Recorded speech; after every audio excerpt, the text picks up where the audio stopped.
What is up, everybody? I am Kevin Ioli, and rejoining me right now is the 2023 PFL light heavyweight champion, Impa Kasanganay. And if I want to start with this, I mean, this is pretty incredible. Your ninth fight in 17 months. What is going on with your body, man? Appreciate you. 9 fights. I'm good. I don't know. I'm made to fight. I guess my body's made to fight. I'm healthy. I'm good. Shout out to Dieter. He's always on me about this is your time for training. This is your time for rest. This is your time for recovery. This is what you do. On this day, I literally don't want you to do a thing. I don't care if you walk by the gym, but you better not pick up a boxing glove. You better not even think about shout about like. He's very much on me about it. So my body's good. Like I'm looking for. I say if I could fight more times in that year, I would have fought like 18, 25, 30 times if I could, but they wouldn't let me. So I feel good. I feel good. You were fighting in the PFL playoffs August 16th. You're going to be facing Josh Silveira. You beat him in the championship, and we'll get into that. But I want to go a little bit into this 9 fights in 17 months. You know, a lot of times you hear guys talk about when they fight more than 3 times a year, it's a lot. And a lot of the stars in the sport only fight twice a year. So, what is your advice to them? Because, if you're saying, hey, you want to fight 18, 30 times a year, right? What is your advice? Why do you think you're able to do it and not a lot of other people seem to be able to keep that up? Like a lot of people just don't think that they can. Like I have a different I have a different drive for me and what I know that can come from all this. I think like some say, "Oh, you're crazy. Why would you do that?" Like I think till you have to be in a sense like thinking different. I think to others because it's not normal to them that they would say you're crazy or that you're weird or built different, whatever their ideas. But I know for what I see coming down the road, like I said, the trajectory of MMA, what I want out of my life, what I want, really more so, like when I say what I want out of my life, it's for my family now, my future family's life. Like I'm single, I'm not married, no kids, but one day I will be married and have kids. And I believe that the work and the grind that I put in now will one day really, really bless them. So that's who I'm working for. So when you have that why, when you have that reason to say what you're gonna become, like the best to ever do it, the focus. Like I don't want to just be another star. I don't just want to be another fighter. I don't want to just be a guy who was in the UFC, a guy who was in the PFL, who became. I want to be the one.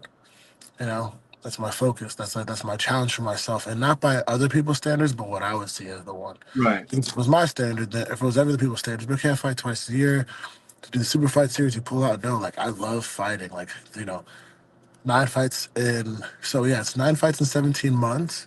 And then right before that, I fought twice, so it'd be 11 fights in less than 24 months for sure. I got to double check and see what that Yeah, tap let's out. look. Your fight before you debuted in the PFL Challenger Series on March 10th, 2023. So that's the first of what will be the 9 fights in 17 months. The fight before that was July of 22 in XMMA, and you fought Jared Gooden in that. So that would make it 10 in 25 months if 10 you and did. 25. That's what, okay. Cool. Yeah. 10 and 25. And then that same year, I fought on Eagle. So it'd be 12 fights in just over 25 months, whatever that would be. Or sorry, 11 fights in just over 25 months, 10 fights within 25, right? Yep, that's But it. So right. it, So for me, it's just like take advantage of the opportunities that are given to you. your bank account must be doing okay. You're fighting that off, I'm going to assume. Hey, we're working on it, working on it. I mean, the first couple of fights, you're not really earning as much, but then to get the $1 million fight and Right. other projects, we're definitely invested back into, myself, my life, and my team. That's the focus. But yeah, life's definitely a lot better than when I lived in New York. So, I want to ask you this because you hear this about people who win the lottery, right? All of a sudden, they have a lot of cousins that they didn't know and family members that are coming out of the woodworks, right? And you win that $1 million prize. Obviously, it's life changing. And I guess we should say we know you're not actually getting $1 million because you pay your taxes, you pay your manager, and everybody you have to pay that works for you, and your training expenses. It's less, but still, you're getting this big amount of money at one point. How do you deal with all the I guess the hangers on that all of a sudden now want to be Impa's friend because Impa's rich? I, man, I focus. I go to church and pray. I usually, after every fight, I kind of disappear too. You know, like I'm never looking for like, oh, congratulations to the accolades. Like I have my team that say solid job and dude is like this is what we need to do, get better. Great job, I'm proud, but let's get back to it. I get on my motorcycle and I go. And I go and I go. After every fight, after every trip, I just get on a motorcycle ride and I take note of what's important. You know, and What I'm do you do? grateful. And what do you do when you're out there? Just think about life, or what are you doing? Think about the fight. I think about life. I mean, a lot of times I'm building out this project called Chilobo's Trek, where you can fit, my fight name Chilobo, but Chilobo's Trek. I've been building it for a couple of years, but now we're really doing well. We've been entering a motorcycle film festival, the Vada Film Festival with my guy Ryan. He works media team. Joanna's a part of it too. Um, and I want to tell stories and inspire people to go on their adventures and start doing like these retreats and treks where people can come join. And you pay your way in, you buy in, but we go on like this like mapped out motorcycle trip. So over the past few years now, I've been taking these rides and just thinking like, okay, what's it going to be like studying this company called Field Motorcycles. They do these really cool Africa scrams where they ride in the desert and hang out. And it's like seeing what I can do in the moto industry. So I've been building out that project. I think about my gym. I go pray. I sit by the water. Go hiking. I usually find like a barbecue spot, right? Or I just spend time in nature. So I don't mind that's really, that. yeah, I love barbecue. So especially brisket. So I find a spot like that, and I just go beat it myself and pray and get away. I think like if you look in the Bible, if you look at anything, people can take these sabbaticals. Sometimes like pastors do it too, Right. and they get away. And I always like I pray one day that like as I build and like hit like financial benchmarks that I've set out for myself, that I can own like a house on a mountainside or a house in the hills somewhere, a lot of property, and just it's literally one window in, one window out, like nothing else besides to keep it simple. Because I realize, like I'm grateful, like you're interviewing me, all these different outlets, all these different people want questions like tomorrow I fly out to Cleveland, Ohio for a Panini trading card signing, and like you look at your life as different, and people always really do make the focus and attention about you. I have a lot of people working. I never say anybody works for me. I say everybody works with me, and we work for God because you got to love people more importantly than just thinking it's about the money to me, and it's been growing. But I would like to just be able to ride and just go sit and journal, read, practice my guitar, hang out with my puppy, and look out the window, and that's about it. So that's kind of like what I do when I ride, in a sense, and I just get away and I just walk around. I don't do anything crazy. I'm not like partying or running around, but just that little bit of time is what I do to realize what's most important, and it's right back to work the next week. One last question, and then we'll get into the fight because I think it's a fascinating fight. But you mentioned that you're going to Cleveland for an autograph signing. You're in the middle of training camp. You're going to be fighting the guy you fought in the championship round last year, so obviously a very tough opponent.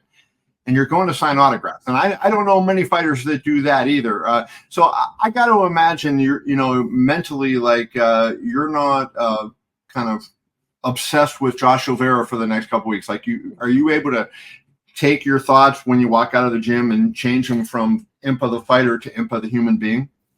I think it's all one and the same. It's all together. Like these are all things you earned. Like because I took Josh out last year, I get this opportunity. I don't look like, oh, because I'm gonna fight Josh, I'm gonna put away different opportunities. Last year, I went to, but I knew I was gonna fight Josh, so we had the face off, right? In San Antonio, San Antonio to Europe. That's why I went to New York City, Connecticut, and then I was in with PFL. I was practicing taking pictures. They let me hold a camera and take cage side pictures. Oh, the crowd. Then I went to PFL Europe and I watched the finals, or the not the semifinals over there in Paris. Then I flew back, and I took Josh out. And I never looked at it like you don't stop life because you're pursuing something great. You continue life as you're pursuing something great. Because I don't want it to be like, to me, that's the same concept or same thinking as I would say the day that I'm a dad, that I have a kid, when my kid has one of his most major events. There's some things you may not get to in life, but I want to be in a Right. position one day that I can make it to whatever I want, however I want, private jet. Like I look at that's what I'm setting up. So let's say I have a kid and they're in California and they're about to have their first. Let's say if I was up a daughter and she's about to have her first, she did skiing, snowboarding, or it's her dance recital or a public speech. I don't know. I would never stop. I would be like, hey coach, we train. I'm gonna still train that day, fly out, Right. come back, but I'll train in the morning and fly over there, or I'll bring a training partner over there with me. Because I never want to get to the point where I make an excuse that they don't feel like they matter. The fact that I Right. get these opportunities and I can represent my family's last name are all actually things that add to the energy, the focus of me taking Josh out, because I recognize the profit of the hard work that's been put in, not the just the talk. So I'm gonna go here, be professional. We want MMA to be a major sport. I don't see it as a sport, but we see like basketball. Look at all the greats, boxers, basketball players, NFL players. They're doing all these different things, but they keep the main thing, and they're still champions. And I know I can do that too, and I will. Do you feel, you mentioned you're going to have a family someday. Are you intentionally waiting to start a family until after the career is over so you can do what you just said? That's funny because it seems that way. You could ask my mom. My mom's like, "You're 5 years behind. What's You going gotta on, have a." baby? My mom's like, "Come on, time to be a grandma." Oh no, it's so funny because I know Joanna's behind the scenes. I'll tell Joanne. Joanne has become like my. Not only is she be PR, and I feel like she's also management, but she's also. She didn't realize she started to be a therapist. I'm like Joanna, and I could just see her looking at my face like That is very she funny. laughs. So I tell her about things, and I laugh because I think like I think sometimes I'm like, no, like it's now, but then I think like I realize how like hyper focused I get. Right. And then if I were to argue with somebody, I'm getting to them, it's like I just look at my dog. I'll not rudely hang up the phone, but I'm like, I'm not having this conversation. I'm focused. You just made me laugh. I just thought about that, but I don't know. Like it's not that I'm waiting until my fighting career is over. No, because I pray that I can fight 17 more years. But yeah, I pray to God that it'll be. Uh, it's just I'm waiting on the person that God says is for me, and then I want to be the person that God wants me to be the right person for somebody else. And I don't think you can't just get married to anybody. I think that's probably one of the most important decisions you make in your life, of who you date, how you intentionally date them. Focus on my faith, be the right man. Not a perfect person, so I always want to make sure that when I step into that I'm committed, and that I do the person right. And I'm working on more than a few projects right now, but it's not just for me. So like I said, I like when all these projects are like extremely profitable, successful, and starting the MBA program next year, and then when I get the PhD, all that stuff that'll benefit whoever I'm with. I want to make sure that when I serve them, that it's worth it, and then that we like work together in partnership. That I want it to be something where it's like you're doing all the work, and this person just kind of like living life. Then somebody said it's funny. It's like good looks don't raise your kids, like, and also too being a good athlete doesn't raise your kids I either. Like, wouldn't know that, but oh, come on now, come on now. I think also being a good athlete doesn't raise the kids either. Like, I have to bring something to the table that's more than me being an athlete, a person who wants to work hard, and whoever comes has to be bring more than just being a beautiful person. I think that it all comes together. So like, it'd be great to marry somebody beautiful, which I believe will. Thank God, praying about that. But more additionally important, like how's your faith, how's your focus, and there's a lot. I mean, the thing is too, like I guess the more you fight, the better you do. You meet people of all sorts. You don't know everybody's intention, and I don't want to get caught up in that and be that athlete that got lost along the way. So not necessarily until my fight career is over, but it's gonna be at the right time, and I gotta make it for the happen. right person. Got it. Let's finish up talking about Josh Silveira. Obviously, you met him in the championship last year, first round this year. You're coming off back-to-back knockouts in this season, in very impressive performances. Do you feel like you won by decision last year? Do you feel you can take that next step, and can you keep this knockout streak going and finish Josh? Obviously, he's a tough guy. Yes, sir. I'm gonna finish him. I look at it like last year I missed the hunt. I'm still developing as a fighter. I'm still currently developing as a fighter. I'm still developing as a person and as a man. I made a decision this year. I'm finishing every fight, and finished. I missed it with Johnny Eblen. There are moments I had it. Now, what's this fight? I had Alex Felizi, finish him, Jacob No, finish him, and Josh Silveira, I'll finish too. Did you see anything in the film? Like, did you look at from last year's fight that hey, I had an opportunity here and I didn't notice it, or I didn't execute properly?